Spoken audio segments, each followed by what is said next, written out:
I'm your boogeyman. That's what I am. I'm here to do whatever I can. Be it early morning, late afternoon. I'm the boogeyman. I'm the boogeyman. Turn me on. I'm the boogeyman. I'm the boogeyman. I'll do what you want. I'm the boogeyman. I'm the boogeyman. Turn me on.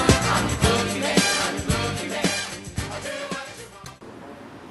Beleza, galera? E aí, vocês que estão se preparando aí para encarar mais esse vestibular da Universidade Federal de Rondônia e outros aí, aqui na região, eu sou o professor Rivelino e eu estou aqui para passar algumas dicas para vocês com relação a como seria o seu procedimento com relação à prova de língua estrangeira, no caso em inglês.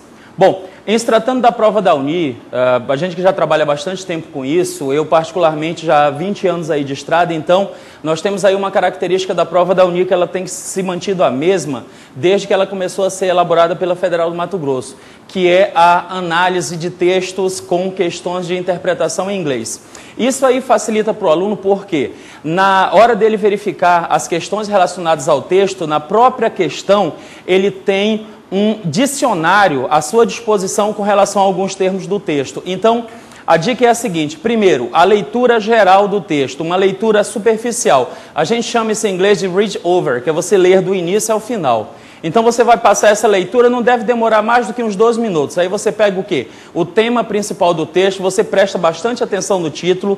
Geralmente a primeira pergunta tem alguma característica com o tema apresentado e isso aí, na maioria das vezes, está lá no título. Então você fez essa leitura e parte para as interpretações. Você pega a primeira questão, dá uma lida, tira aquelas questões absurdas, aí uma dica.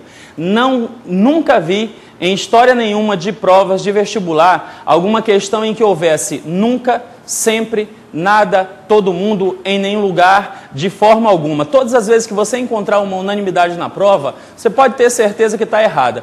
E isso particularmente com relação às disciplinas humanas. Então, se você já encontrou na primeira questão alguma alternativa que tenha nunca, nada, sempre, toda vez, você pode esquecer essa aí. Elimina umas 2 alternativas, pega 3 que sejam cabíveis e volta para o texto. Faça sempre esse trabalho. Geralmente, as 5 primeiras questões ou as 4 primeiras questões das 10 de língua estrangeira de inglês, elas têm a ver com a interpretação do texto. Por enquanto ainda não começa a puxar para o lado da gramática.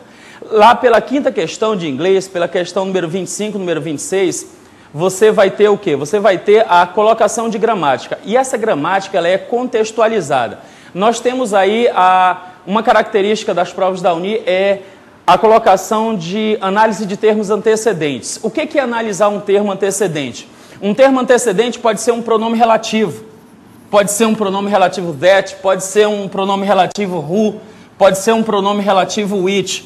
Quando você tiver um pronome relativo pedindo qual é o termo antecedente, ora, se está dizendo antecedente, você vai pegar o termo que está colocado anteriormente a esse pronome relativo e pronto, está lá, está respondida a questão.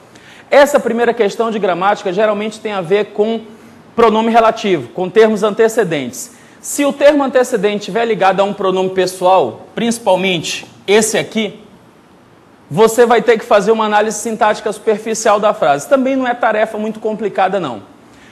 Não é preciso que você seja um expert, por quê? Porque o texto trabalhado na prova de inglês, ele é um texto que trata de um tema atual. Veja bem, um tema atual não significa um tema recente.